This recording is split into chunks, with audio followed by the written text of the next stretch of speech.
Tonight on Cutting Edge. I'm dying here. Please, I need this money to save my life. I can't die like this. I'm begging you, my love.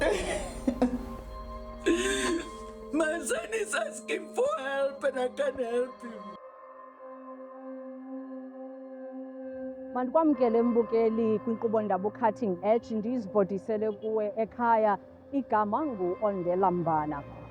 Tonight's episode investigates the disappearance of Jerry Bushukha, a tender entrepreneur and a farmer. Our senior investigative producer, Sipiwe Linda, brings us this exclusive report.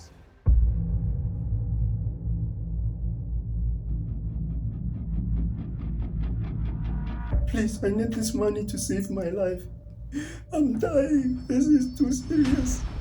Please. Jerry was last seen on November 18th, 2024, after attending a business meeting at the Roy Hiskral KFC in Centurion. On that day, he opted to be driven by his younger brother. He said to the brother, wait for me, I'm not going to take long. And then he was on the phone, he said, he indicated to his brother that I'm coming back. One of them said to the brother that give us 15 minutes. But 15 minutes turned into hours. He called Jerry's phone to check out. It's taking forever. Then Jerry, after some time, called to say, Banter, I'm kidnapped. It shows that the criminals, they knew who they have identified and they did this particular pickup. Experts say the kidnapping was well orchestrated, with the kidnappers managing to bypass CCTV footage. The police, when they checked that car, it's a Mercedes-Benz. The registrations, wrong registration. A hatchback Mercedes-Benz. And then there are a lot of trees there, and something is obstructing to see the faces. That's why they keep That's on what saying we got. They are professionals, those people. A month passed, 2 months passed. We had Black Christmas. They told me they're asking for 60 million. Then somewhere in December, they reduced it to 25 million. Somewhere January to 10 million. We don't have that kind of money. If they're asking for that kind of money, it's going 6 months, we couldn't even raise that kind of money. Where are we going to get that kind of money? Like my mother said, we exhausted all avenues, everywhere. We tried everywhere. I phoned my families that I think they are well-being, they will help us. But they've been honest with me and say, Lily, you are trying your luck in a difficult way. If you don't have $1 million now, how are you going to pay us? You are going to strain our relationship. Nobody is willing to help us. So, they were honest. And Jerry doesn't have it. Jerry's wife doesn't have it. To date, like we are saying, they keep on demanding the money, the so-called 10 million that they are looking for. The family, they don't have money and they've pleaded. They need help. So, who is Jerry Bushukha? Jerry ke ngwana o leng gore o stelenyana, but as an introvert, but a buithata. The family man, o rata family ya hae, wa re thusa, o rata re be comfortable, o re ratela dilo tse smart, and then one checker every day, all the time, and o rata di surprises.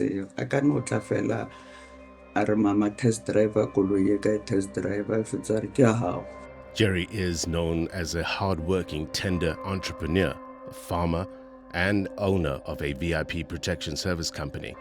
He has a taste for finer things in life. Just before he was kidnapped, he bought himself a Porsche worth 6 million rand.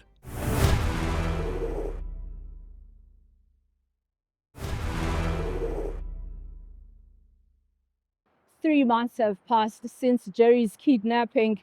The kidnappers are sending a strong message through disturbing videos of Jerry being brutally bitten. The following videos contain harmful content. Viewer discretion is advised.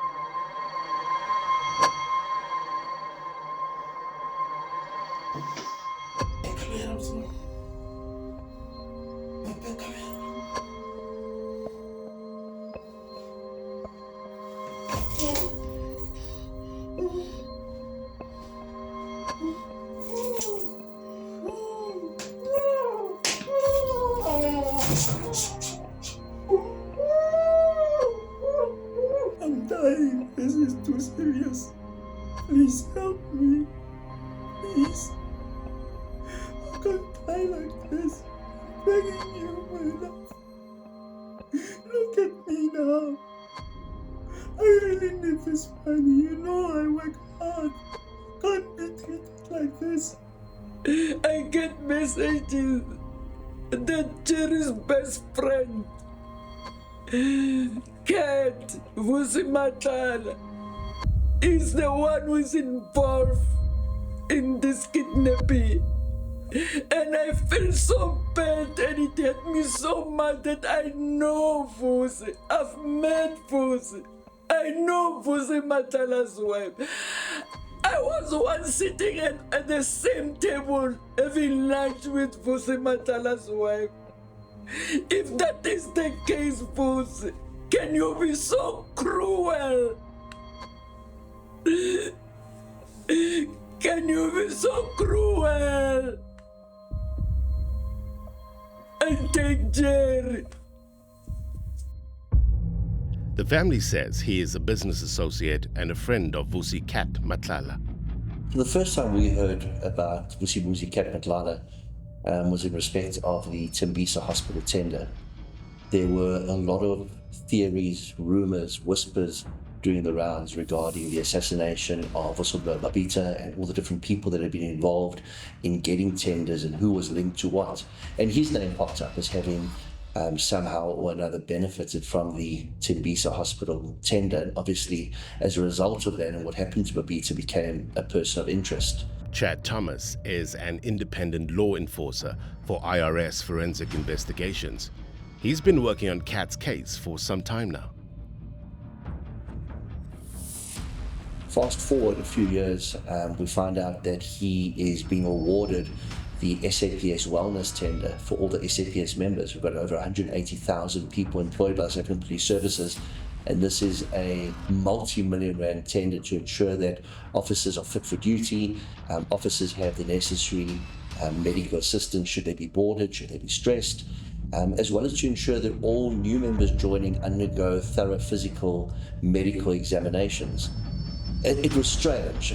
Here's this tender being awarded to a company that's not very well known. And it turned out that he didn't have the necessary infrastructure. The mobile clinics that should have been rolled out, the actual clinics in the different areas that should have been rolled out, the wellness days, it didn't seem to happen. Instead, there were medical examinations taking place at Pretoria West Police Training College, which is part of SAPS. How is it that he got to use that facility? And he said something very interesting at the time. He said he had permission from General Sibiya to make use of that particular facility. Deeper dive on Vusi Matlala revealed issues pertaining to a very well-known gang of extortionists, kidnappers, murderers. They call themselves Boko Haram. They operate out of Mamelodi in Pretoria. And there's always been rumors about his involvement there. I really need you. Please, mother, please come and pay. Pay everything that they want. Please, I'm begging you. You're the only one who can help me. Please, mother, please. My son is asking for help and I can't help him. Nobody can help him.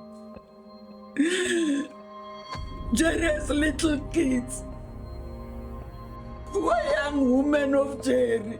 He doesn't know what to tell. She doesn't know what to tell the kids where the father is.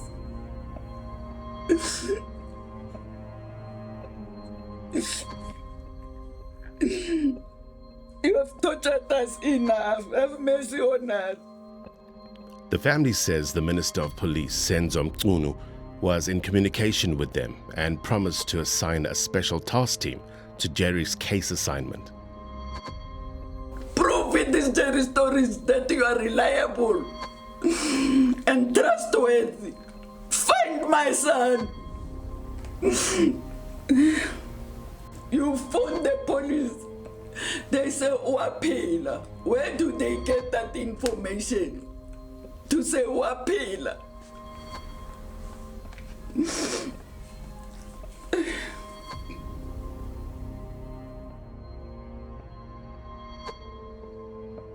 Jerry's son is struggling to cope. He even stopped attending school because of the trauma. I think all I need right now is that the person who's holding my dad captive to bring him back, because it's been a while, it's been a long time, and I'm losing my mind. I need to go back to school. I need to get my life back in order. And the only person that has been there for me and can carry on being there for me and helping me throughout my journeys in life is my dad. And right now what they're doing is that they're taking that from me. They're taking the privilege of having the father-son relationship where he's always there. He's the only man that you can trust in your life. That's all I really need. And in terms of the cops, I need them to give us hope.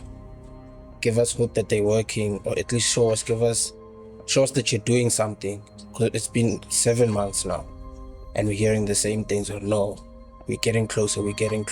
It gets tiring, because every time they talk to us, it's the same thing. You lose hope. As his son, I'm losing my mind. I'm looking at his mother, my granny. She's losing her mind, which makes it worse for me, because I'm the only one also who can support her. But I hope at the end of the day, things go smoothly, and then he comes back alive so that our life can go back on track.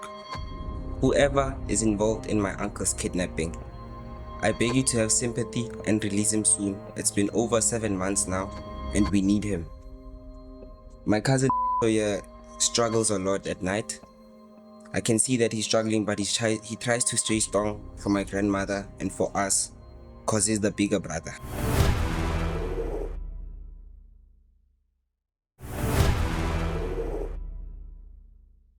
Until now, no one knows where Jerry is.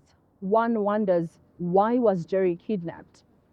Does the alleged revelation by Mkhwanazi bring light to Jerry's investigation?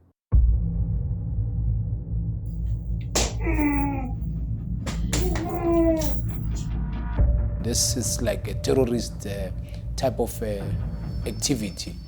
So to date, like we are saying, they keep on demanding the money, the so-called 10 million that they are looking for. The family, they don't have money, and they've pleaded.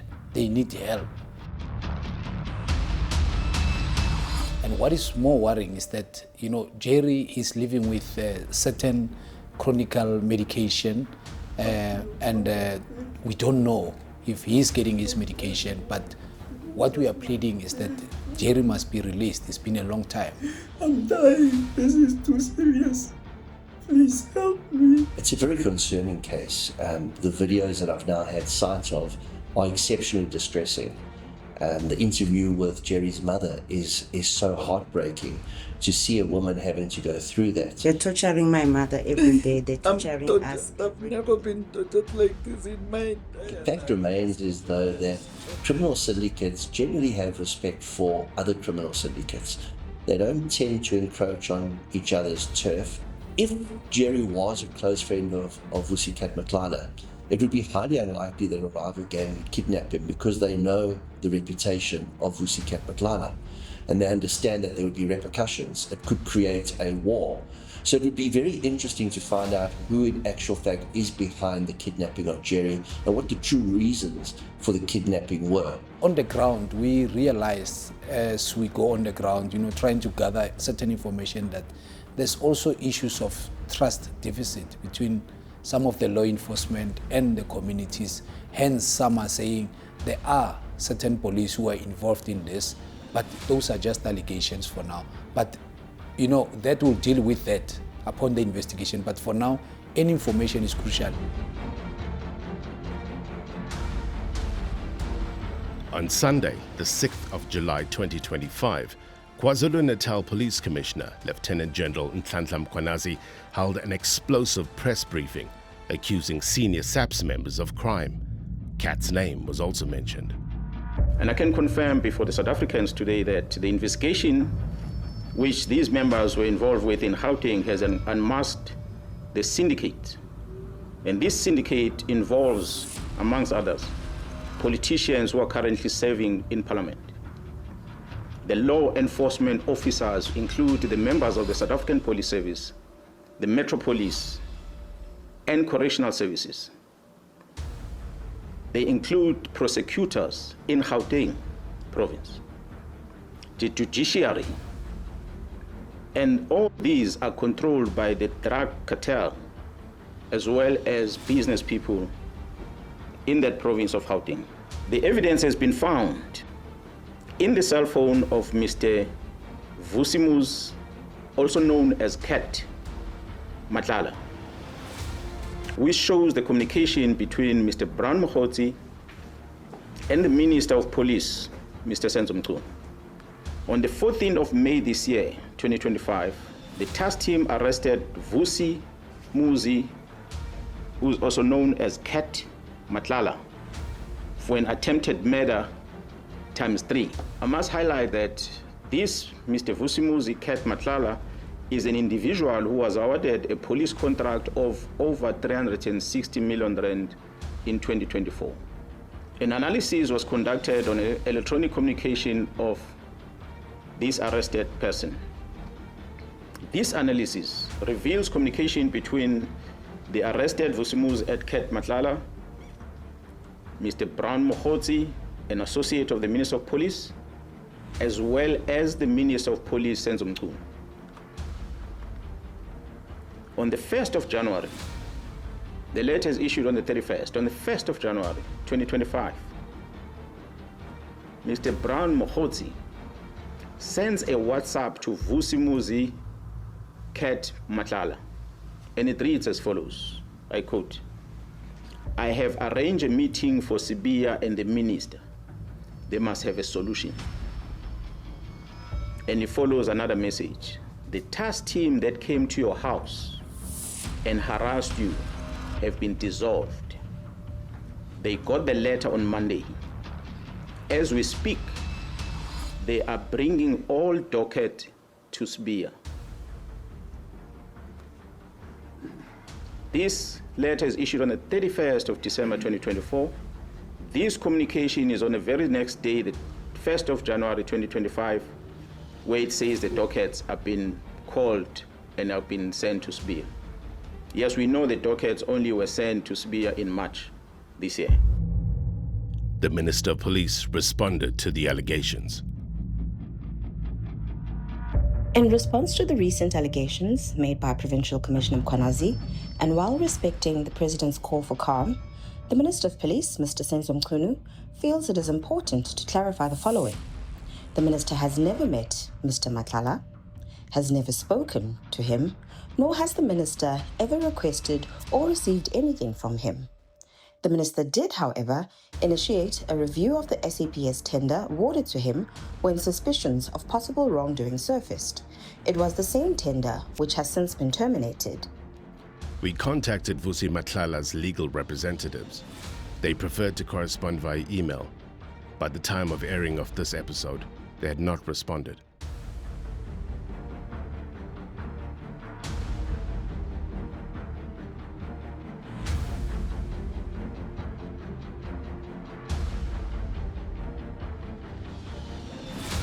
Vusi is still kept at Khoshi Mampuru Correctional Center following his last appearance at Alex Magistrate Court.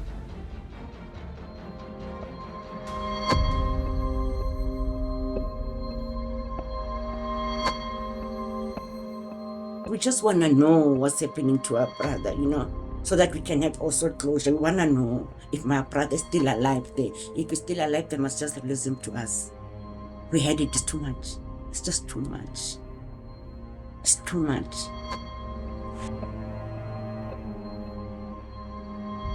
As Jerry's cry for help echoes from captivity, the alleged ties between Cat Matlala and senior state security officials cast doubt on promises made to his family.